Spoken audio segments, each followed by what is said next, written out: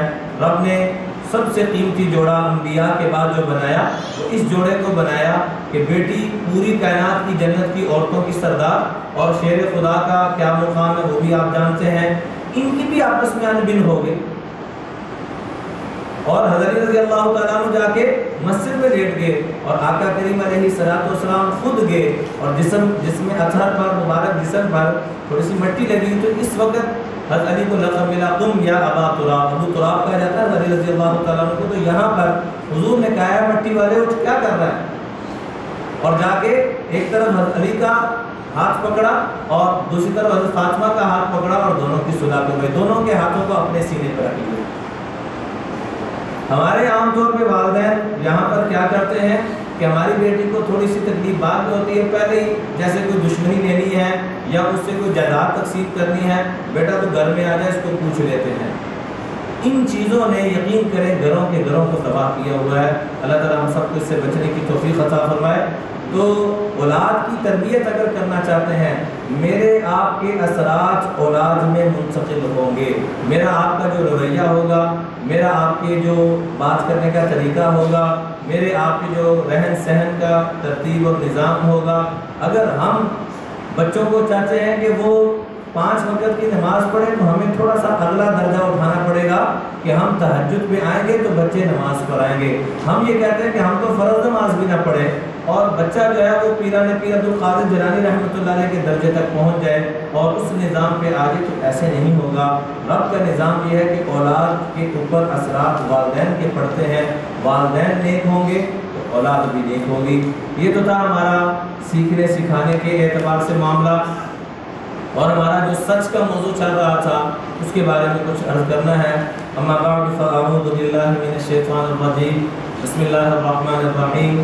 ان المسلمین والمسلمات والمؤمنین والمؤمنات والقانتین والقانتات والصادقین والصادقات والصابرین والصابرات والخاشعین والخاشعات والمتصدقین والمتصدقات والصائمین والصائمات والحافظین فروجهم والحافظات والذاکرین اللہ کثیرا والذاکرات اعد اللہ لهم مغفرۃ واجرا عظیما.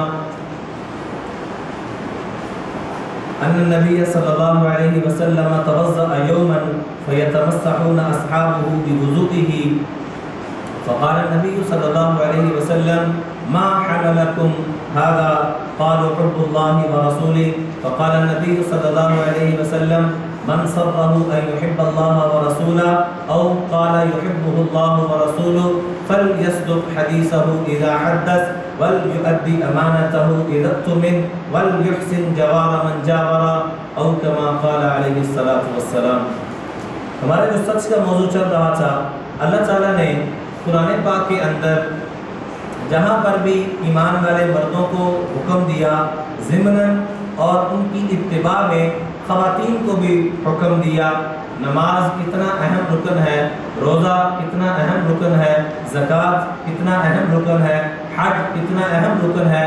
آپ کو پورے قرآن میں عورتوں کی طرف اللہ کو خطاب کرتے ہوئے آپ کو قرآن پاک میں یہ اسلوب نہیں ملے گا.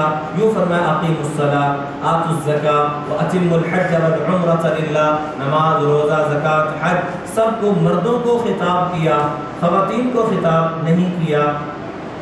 لیکن یہاں پر اللہ تعالیٰ نے 22ویں پارے کے پہلے رکوع کے اندر اللہ تعالیٰ نے ایمان والے مردوں کی، ایمان والی عورتوں کی کچھ صفات اور خوبیاں بیان کی ہیں. اس میں سب سے پہلے اسلام، ایمان اور فرما برداری کو ذکر کرنے کے بعد سب سے پہلی جو صفت بیان فرمائی اسلام. ان المسلمین والمسلمات، مسلمان مرد، مسلمان عورتیں، والمؤمنین والمؤمنات، مسلمان مرد، ایمان والے مرد، ایمان والی عورتیں، والقانتین والقانتات، فرما بردار مرد، فرما بردار عورتیں، فرما برداری میں سب کچھ آ جاتا ہے، لیکن اللہ نے سب سے پہلی جو صفت بیان کی، اسلام، ایمان اور فرما برداری، یہ جنرل ٹاپک ہے، لیکن سب سے پہلی جو اللہ نے ایمان والے مردوں اور عورتوں سے چاہا وہ کس چیز کا ذکر کیا؟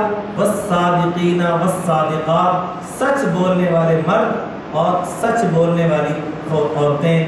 آقا کریم علیہ الصلوۃ والسلام نے ایک دفعہ وضو فرمایا، ان نبی صلی اللہ علیہ وسلم توضأ یوما، وضو فرمایا، فیتمسحون اصحابہ بوضوئہ، تو صحابہ کرام اس وضو کے پانی کو لینے کے لیے یوں آگے بڑھے کہ روایات میں بخاری شریف میں یہاں تک کہتا ہے کہ کانوا یقتتلون، کہ آپس میں جیسے جھگڑے کی کیفیت ہوتی کہ میں لے لوں، مجھے نہیں ملا، آپ کو ملا تو میں آپ کے چہرے پہ ہاتھ لگا کے اپنے چہرے پہ لگا رہا ہوں، یہ کیفیت اکثر صحابہ یوں کیا کرتے تھے۔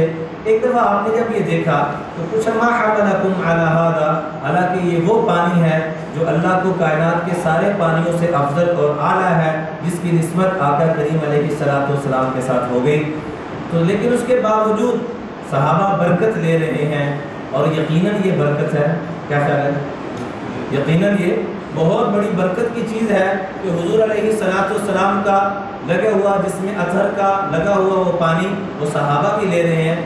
آپ نے پوچھا ما حملکم علی ھذا، یہ کیا کر رہے ہو بھائی، یہ کیوں کر رہے ہو اور کیا کر رہے ہو؟ تو صحابہ نے عرض کیا حب اللہ و رسولہ، یا رسول اللہ آپ اللہ اور اس کے رسول کی محبت میں ہم یہ عمل کر رہے ہیں۔ آپ نے فرمایا سن لو، دھیان سے سن لو، اور قیامت تک آنے والے انسانوں تم بھی سن لو کہ جو مجھ سے اور اللہ سے محبت کرنا چاہتا ہے، من سرہ ان یحب اللہ و رسولہ، جو یہ چاہتا ہے کہ اللہ اور اس کے رسول سے خوب محبت کرے، یا یوں فرمایا اس سے بھی اور اعلیٰ درجے کی بات، دیکھیے صدر وزیر کو یا کوئی بھی اچھی پوسٹ پہ بیٹھا ہو، اس کے ملنے کو ہر ایک پسند کرتا ہے اور اس سے بات چیت اور تعلق بنانے کو کہ وہ مجھے چاہنے والا بن جائے، حالانکہ وہ بھی فقیر ہے، یہ چاہنے والا بھی فقیر ہے، لیکن اللہ کی قسم جو آگے جملہ آقا کریم علیہ الصلوۃ والسلام نے فرمایا او یحبہ اللہ ورسولہ، جو یہ چاہتا ہے کہ اللہ بھی اس سے پیار کرے اور اس کا رسول بھی اس کو اپنا محبوب بنا لے، کتنی بڑی بات ہے۔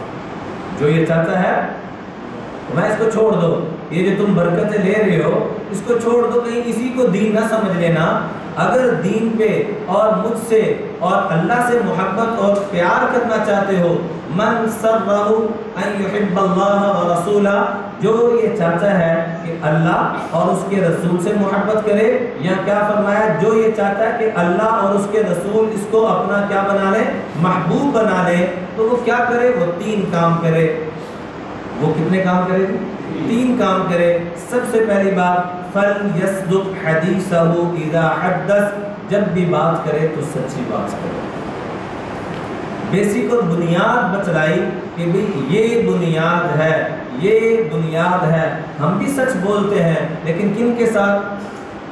جہاں ہمیں بہت بڑا فائدہ اور خدا نہ خاصا جھوٹ بولا تو نقصان، جیسے ہمارے کسٹمر باہر بیٹھے ہیں ان کے ساتھ اکثر کوشش ہوگی کہ یہاں 100% سچی بات کی جائے، اور یہاں جن سے ہمارا یہاں معاملہ پڑتا ہے وہ الحفیظ الامان، اور مجھے آپ کو پتہ ہی ہے کیا صورتحال ہے کہ یہ جملے بولے جاتے ہیں کہ جھوٹ نہ بولیں تو کاروبار چل نہیں سکتا۔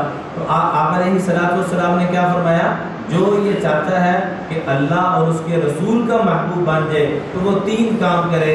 فَلْيَصْدُقْ حَدِيثَهُ إِذَا حَدَّثَ، جب بھی بات کرے تو سچی بات کرے۔ وَلْيُؤَدِّ أَمَانَتَهُ إِذَا اؤْتُمِنَ، امانت رکھوائی جائے تو اس کو پورا ادا کرے۔ اور تیسرے نمبر پہ فرمایا وَلْيُحْسِنْ جَوَارَ مَنْ جَاوَرَ، اپنے پڑوسیوں کا خیال کرے، اپنے پڑوسیوں کا اکرام کرے۔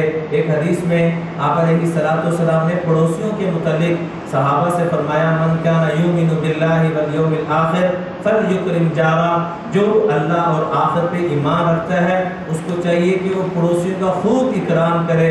اور بخاری شریف میں تو یہاں تک فرمایا ما زال جبریل یوصینی بالجار حتی ظننت انہ سیورثہ، جبریل امین علیہ الصلوۃ والسلام نے پڑوسیوں کے بارے میں مجھے اتنا حکم دیا کہ اتنا حکم دیا کہ مجھے یہ گمان ہونے لگ پڑا کہ ان قریب یہ حکم آ جائے گا کہ جیسے سگی اولاد وارث بنتی ہے پڑوسی بھی وارث بنا کریں گے۔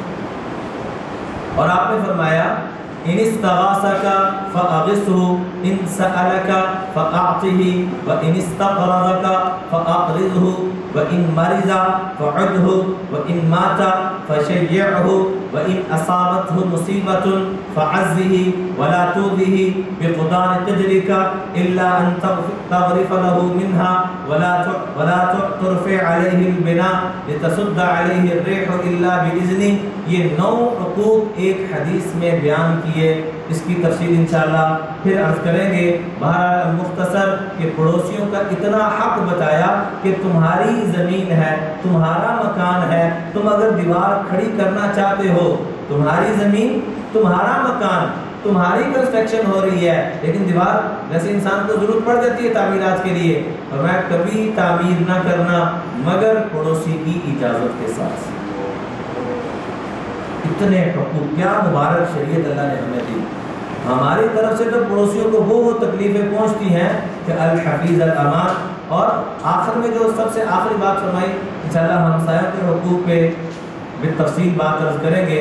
آج یہ بھی ساتھ ساتھ نیت کر کے جائیں کہ آج کے بعد اپنے ہمسایوں کو خوب خیال، محبت، پیار کو بڑھانے کی کوشش کریں گے۔ آخر میں فرمایا وَلَا تُؤْذِهِ بِقُطَارِ قِدْرِكَ إِلَّا أَن تَغْرِفَ لَهُ مِنْهَا۔ کبھی اپنے پڑوسی کو اپنے سالن، اپنی ہنڈیا پکانے کی خوشبو سے تکلیف نہ دینا۔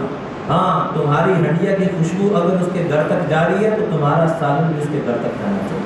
بے شک لمبا شوربہ کر لینا، إِلَّا أَن تَغْرِفَ لَهُ مِنْهَا، بے شک لمبا شوربہ کر لینا، لیکن ہمسایہ کو کبھی تنگ نہ کرنا، یہ اس کو بھی تکلیف فرمایا۔ اور فرمایا اس کو کوئی بھی مسئلہ بن جائے، اس کی ٹینشن کو اپنی ٹینشن سمجھنا، اس کے دکھ درد کو اپنا دکھ درد سمجھنا۔ انشاءاللہ اپنے موضوع پہ اس کی مزید تفصیل عرض کریں گے۔ تو 3 باتیں فرمائی، بات میں سچائی، امانت میں اور تیسرے نمبر پہ ہمسایوں کے حقوق ادا کرنا، اللہ اور اس کے رسول کا محبوب بننے کا وظیفہ۔ آقا کریم علیہ السلام نے 3 باتیں ارشاد فرمائی، آپ بھی ذرا فرما دیجئے۔ پہلی بات کیا فرمائی؟ بات میں امانت میں ادائیگی، اور تیسرے نمبر پہ ہمسایوں کے حقوق ادا کرنا۔ ایک دفعہ حضرت عبداللہ بن عمر رضی اللہ تعالیٰ عنہما، یہ بڑے صحابہ میں ان کا نام ہے، انہوں نے طاف ابن عمر 7 وصلى ركعتين طواف کیا اور 2 رکعت نفل پڑھے، اور اس کے بعد فقال رجل من القریش ما اسرع ما تفت، بھئی اتنی جلدی آپ نے طواف کر لیا، اتنی جلدی نفل پڑھ لیے؟ تو آگے سے بڑا خوبصورت جواب دیا، فرمایا انتم اکثر منا قیاما وطوافا، کہ تم ہم سے بہت زیادہ قیام اور طواف کے اعتبار سے آگے بڑھے ہوئے ہو، لیکن اللہ کی قسم ہم تم لوگوں سے بہت آگے بڑھے ہوئے ہیں 3 چیزوں کی وجہ سے۔ حالانکہ طواف وہ چیز ہے کہ اللہ کی 120 رحمتیں بیت اللہ شریف پہ اترتی ہیں، 60 للطائفین، اس میں سے آدھی تو صرف طواف والوں کے لیے اترتی ہے، پھر پوری دنیا میں تقسیم ہوتی ہے۔ 40 للمصلین، 40 جو وہاں نماز پڑھتے ہیں، 20 للناظرین، اور 20 جو وہاں بیٹھ کر بیت اللہ کی زیارت کر رہے ہوتے ہیں۔ پھر اس کے بعد یہ 120 رحمتیں پوری کائنات میں تقسیم ہوتی ہیں۔ تو سب سے زیادہ رحمت کس پہ اترتی ہے؟ طواف والے پہ۔ اس لیے فرمایا جو آدمی عمرے پہ یا حج سے جائے اور 50 طواف کر لے، وہ ایسے آئے گا جیسے آج دنیا میں آیا ہے۔ اس لیے جب بھی کو بھائی عمرے پہ جائے تو کم از کم 50 طواف ضرور کرے، 7 چکر کا نام ایک طواف ہے۔ لیکن اس سے بھی بڑی بات فرمائی عبداللہ بن عمر نے، کیا فرمایا؟ انتم اکثر منا طوافا وقیاما ونحن خیر منکم، لیکن اگلی بات سن لو، ہم تم سے بہت آگے چلیں گے۔ قریشی نے پوچھا کس چیز کی وجہ سے؟ تو 3 چیزیں جو پیچھے عرض کی تھی حضرت علی رضی اللہ تعالیٰ عنہ کی، وہ 3 باتیں کہ 3 باتیں ہم لوگوں کو دے دیں، لوگوں سے 3 باتیں اللہ، 3 کام اللہ لوگوں سے وہ کروائے گا جو کسی وزیر کے لیے بھی نہیں ہو رہے ہوں گے، کسی فقیر کے لیے بھی نہیں ہو رہے ہوں گے۔ وہ 3 باتیں کیا تھیں؟ بصدق الحدیث وَأَدَاءِ الْأَمَانَةِ وَإِنْجَازِ الْوَعْدِ، بات میں سچائی، امانت میں ادائیگی اور وعدے کا پورا کرنا. اور لوگوں سے 3 کام اللہ کیا کروائیں گے؟ لوگوں کی دلی محبتیں عطا فرمائیں گے. وَجَبَتْ لَهُ عَلَيْهِ أَن تُحِبَّهُ قُلُوبُهُمْ وَتَنْطِقَ بِالثَّنَاءِ عَلَيْهِ أَلْسِنَتُهُمْ وَتَظْهَرَ لَهُ مَعُونَتُهُمْ. لوگوں کی زبانوں پہ اس کا ذکر خیر جاری ہو جائے گا اور لوگ اس کی مدد کے لیے اپنی سعادت سمجھیں گے، پہلے سے کھڑے ہوں گے. تو عبداللہ بن عمر رضی اللہ تعالیٰ عنہ نے یہ 3 چیزیں ارشاد فرمائیں. آپ علیہ السلام جب معراج شریف میں تشریف لے جا رہے تھے، ایک بڑی خوبصورت، بڑی نایاب قسم کی خوشبو سونگی. تو آقا کریم علیہ السلام نے فرمایا انی اجد رائحا طیبہ، اے جبریل میں بڑی خوبصورت اور نایاب قسم کی خوشبو سونگ رہا ہوں. ما هذه الرائحة الطیبہ، یہ کس چیز کی خوشبو ہے؟ تو آگے سے بڑا خوبصورت جواب دیا جبریل علیہ السلام نے. فرمان عرض کرنے لگے رائحة ماشطة بنت فرعون. یا رسول اللہ اس کے پیچھے ایک بڑا عجیب واقعہ ہے، وہ میں عرض کیے دیتا ہوں. عرض کرنے لگے یا رسول اللہ فرعون کی ایک باندی تھی، وہ فرعون کی بیٹی کی کنگھی کر رہی تھی. کنگھی کرتے کرتے کنگھی ہاتھ سے گر گئی، تو اس نے اٹھاتے ہوئے، چھوٹی بچی تھی وہ جس کی کنگھی ہو رہی تھی، اٹھاتے ہوئے کہا بسم اللہ الرحمن الرحیم تعس فرعون، اللہ کے نام سے اٹھاتی ہوں فرعون تباہ ہو. یہ اپنے آپ کو رب کہتا ہے. یہ جب اس نے کہا، اس بچی نے جا کے اپنے باپ کو بتا دیا کہ یوں آپ اپنے آپ کو رب کہتے ہیں، یہ باندی یہ کہہ رہی ہے. اس باندی کو طلب کیا گیا جان بچانے کے لیے. وہ جھوٹ بھی بول سکتی تھی اور شریعت نے اس جھوٹ کی اجازت بھی دی ہے کہ جان کو جب خطرہ پڑ جائے تو آپ جھوٹ بول کر اپنی جان بچا سکتے ہیں. لیکن جھوٹ نہیں بولا. کیا کہا کہ ہاں اے فرعون وہ میرا رب نہیں تیرا بھی رب ہے. ربی و ربک اللہ، میرا بھی اور تیرا بھی رب وہی ہے. کہا کیا تو میرے علاوہ کسی اور کو رب مانتی ہے؟ اولئک الہ غیری، کیا وہ میرے علاوہ تیرا کوئی معبود ہے؟ تو کہنے لگی میرا نہیں، ربی و ربک اللہ، اے فرعون خدا سے ڈر، میرا بھی وہی رب ہے تیرا بھی وہی رب ہے. اس نے کیا کیا؟ حکم دیا کہ ایک بہت بڑا کڑا تیار کیا جائے اور اس میں نیچے آگ لگائی جائے. سارا انتظام ہو گیا، پانی ابلنا شروع ہو گیا. اس کی 2 سال کی معصوم بچی، دودھ پیتی بچی، چھوٹی، فرعون نے اس کی کانوں سے پکڑنے کا حکم دیا اور ماں کو کہا ابھی بھی باز آ جا ورنہ یہ اس کڑا کے اندر جا رہی ہے. یوں پکڑا قدموں کی طرف سے اور یوں سر پانی کی طرف، ابلتے ہوئے پانی جس میں جاتے ہی تباہ ہو جانا تھا.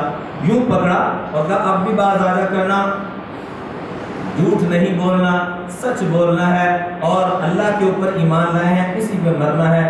سچ بولا اور بیٹی یوں سامنے گری اور گر کر اس کے اندر سے آواز آ رہی ہے.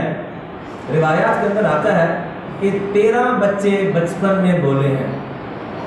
13 بچوں نے بچپن میں بات کی ہے کہ جس میں کوئی بچہ بات نہیں کر سکتا. اس میں سے ایک یہ بیٹی بھی ہے جس نے بات کی اور اپنی ماں سے کہا. بقیہ انشاءاللہ اپنے وقت پہ 12 بچوں کی بھی تفصیل عرض کریں گے. کہنے لگی ماں غم نہ کر، وہ اوپر دیکھ ہم ان قریب جنت میں اکٹھے ہو رہے ہیں. ایسی تسلی دلوا. ماں غم نہ کر، ان قریب وہ اوپر دیکھ ہم ان قریب. جھوٹ نہ بولنا ماں، اسی ایمان پہ پکی رہنا اور جھوٹ موٹ کا بھی نہ کہنا کہ میں تجھے رب مانتی ہوں. ہم نے سچ پر ہے، ایمان پر ہے، ہم نے اسی سچائی اور ایمانداری پہ رہنا ہے. اور بچی اس کے بعد جھلس گئی. دوسری بچی کو پکڑا گیا اور پھر اس کو بھی یوں ڈالا گیا، پھر اس کو پکڑا گیا، اس باندی کو، اس کو بھی یوں بیچ میں ڈال دیا گیا. تو جبریل علیہ السلام نے عرض کیا رائحۃ ماشطۃ بنت فرعون، یا رسول اللہ یہ اس فرعون کی جو باندی تھی اس کی ہڈیوں سے یہ خوشبو سے ساری یہ فضا مؤثر ہے. وہ خوشبو پھیلی ہوئی ہے جس نے سچ بول کر اپنی جان کو نچھاور کر دیا لیکن جھوٹ نہیں بولا. جھوٹ بول کر جان بچا سکتی تھی لیکن جھوٹ نہیں بولا. اپنی دونوں بیٹیوں کو بھی ذبح ہونے دیا، اپنے آپ کو بھی ذبح کروا لیا لیکن سچ کا دامن نہ چھوڑا. ہندوستان کے اندر بڑا ایک عجیب واقعہ پیش آیا. واقعہ عرض کر کے وقت پورا ہو رہا ہے، باقی انشاءاللہ آئندہ عرض کریں گے. خاص طور پہ تجارت کے حوالے سے سچائی کتنی ضروری ہے، اس موضوع پر اگلی دفعہ انشاءاللہ عرض کریں گے۔ اللہ کرے کہ اللہ ہم سب کو سچ پہ آنے کی توفیق عطا فرمائے۔ ہندوستان کے اندر 2 آدمیوں کا تنازع تھا زمین کے اوپر، اور آپس میں لڑائی جھگڑا بڑھتے بڑھتے حتیٰ کہ اسلام اور مذہب کا وہ مرکز بن گیا لڑائی جھگڑا۔ ہندو کے یہ ہماری ہے، اور دونوں نے آپس میں طے کر لیا، مسلمان نے بھی طے کر لیا، مسلمانوں کو جب بتایا کہ یہ جگہ اگر مجھے مل گئی تو یہاں کیا بنائیں گے، مسجد بنائیں گے، اور ہندو نے کیا کہا اگر یہ جگہ مل گئی تو یہاں پر کیا بنائیں گے، مندر بنائیں گے۔ مذہبی اختلاف بن گیا، وہ اپنے مذہب کو بنیاد بنا کے لے آئے، اور سینکڑوں ہزاروں کی تعداد میں ہندو بھی اکٹھے ہو گئے اور ادھر سے مسلمان بھی اکٹھے ہو گئے۔ کافی تاریخیں چلتی رہیں۔ انگریز جج تھا، اس نے کہا کیا تم آپس میں کوئی معاملہ یہ طے نہیں کر سکتے؟ ہندوؤں نے کہا کہ ہم آپ کو جس دن تاریخ ہوگی اس سے ایک دن پہلے یا اسی دن آ کے بتائیں گے، آپ فلاں مسلمان کو بلوا لیجیے گا، وہ جو فیصلہ کریں گے ہمیں قبول ہوگا۔ ہندوؤں نے فیصلہ کس پہ چھوڑ دیا؟ مسلمان مولانا صاحب کے اوپر، بہت بڑے اللہ والے تھے، ان پہ چھوڑ دیا، لیکن اس وقت نام نہ بچایا۔ جب مسلمانوں میں بات پھیلی نا تو مسلمانوں میں مٹھائیاں تقسیم کرنا کہ برے سے برا مسلمان بھی آئے گا تو وہ کیا کہے گا، کیا بننی چاہیے، مسجد بننی چاہیے۔ اور ہندو آپس میں جو بقیہ ہندو تھے انہوں نے رونا شروع کر دیا، تو کام گڑبڑ ہو گیا۔ خیر اللہ کی شان، جس دن وہ معاملہ تھا اس دن پیش ہوئے اور انہوں نے آ کے کہا کہ فلاں بزرگوں کو بلایا جائے، یعنی یہ موقع نہیں دیا کہ ان کی ذہن سازی یا کچھ کیا جائے، فلاں بزرگوں کو بلایا جائے۔ اور جب مسلمان نام سنا تو خوشی سے نعرے مارنا کہ اتنے بڑے بزرگوں کو بلایا جا رہا ہے۔ مسلمان وہ مولانا صاحب پہنچے، وہ بزرگ اللہ والے پہنچے، اور ان کو واقعے کا بھی سارا پتہ تھا۔ آتے ہی فرمایا، جج نے جب پوچھا جی آپ کیا فرماتے ہیں کہ یہ مسلمانوں کی زمین ہے یا ہندوؤں کی زمین ہے، اور آپ اس کے بارے میں کیا تحقیق ہے؟ تو وہ فرمانے لگے یہ ہندوؤں کی زمین ہے، یہ مسلمانوں کی زمین نہیں ہے۔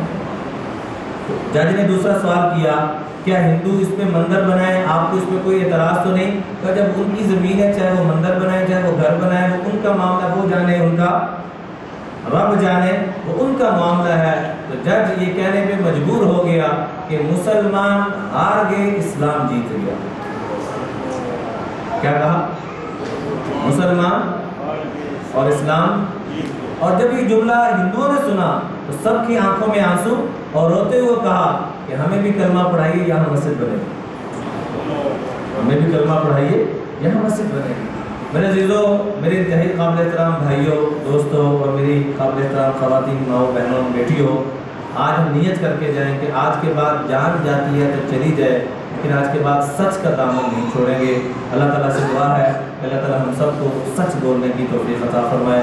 وآخر دعوانا الحمدللہ رب العالمین، الحمدللہ رب العالمین، والصلاة والسلام علی رسول الکریم۔ ربنا آتنا فی الدنیا حسنۃ وفی الآخرۃ حسنۃ وقنا عذاب النار۔ اللهم أعنا على ذكرك وشكرك وحسن عبادتك، اللهم إنا ضعفاء فقونا، اللهم إنا أذلاء فأعزنا، اللهم إنا فقراء فأغننا يا أرحم الراحمين۔ نسألك تمام العافية ودوام العافية والشكر على العافية۔ اے اللہ ہم سب کے صغیرہ کبیرہ امت کے سارے گناہوں کو معاف فرما، خاص طور پہ آج تک جو وعدہ خلافیاں کی یا اللہ وہ معاف فرما دے، اور وعدہ خلافی کو گناہ بھی نہ سمجھتے رہے یا اللہ یہ اس سے بھی بڑا حرام ہے، یا اللہ ہم سب کو یہ گناہ بھی معاف فرما دے۔ آج کے بعد جس سے جو وعدہ کریں جان جاتی ہے تو چلی جائے، وعدے کی وفا کی توفیق عطا فرما، سچ بولنے کی اور سچ پہ قائم دائم رہنے کی توفیق عطا فرما۔ جن بھائیوں نے بہنوں نے دعاؤں کے لیے کہا یا کہنا چاہ رہے تھے کہہ نہ سکے، سب کی دلی تمناؤں کو، مرادوں کو پورا فرما۔ دنیا آخرت کی ساری راحتیں، رحمتیں، برکتیں، عافیتیں، خوشیاں نصیب فرما۔ جتنی خیریں تیرے محبوب نے مانگی ہم سب کو پوری امت کو نصیب فرما، ان شرور سے پناہ مانگی ہم سب کو پوری امت کو پناہ نصیب فرما۔ صلی اللہ علیہ نبی کریم وعلی آلہ وصحبہ و امتہ اجمعین برحمتہ اللہ۔